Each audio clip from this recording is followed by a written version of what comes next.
Міжнародна швейцарська компанія «Цептер» працює на світовому ринку понад 25 років, а зокрема 19-й рік в Україні.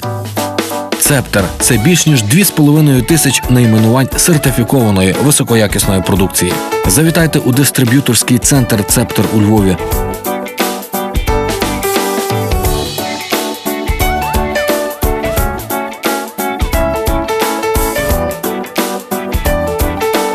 Посуд цього бренду уже став синонімом до слова «здоров'я» та «довговічність». Колекція високоякісного кухонного посуду від «Цептер» – це революція у приготуванні їжі без солі, води чи олії. Такий посуд сприяє правильному харчуванню та здоровому способу життя.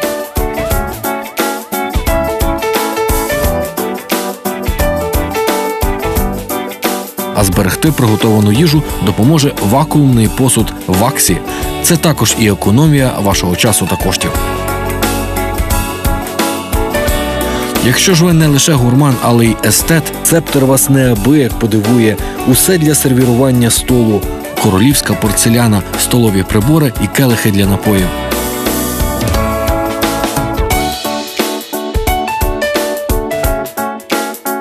І це ще не все. «Цептер» – це краса, здоров'я та безпека у кожну родину.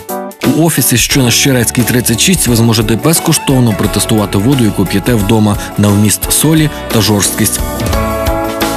А також відчути дію унікального світлотерапевтичного приладу «Біоптрон», що лікує поляризованим світлом на клітинному рівні понад 360 захворювань, а також здійснює профілактику та реабілітацію, зміцнює імунітет.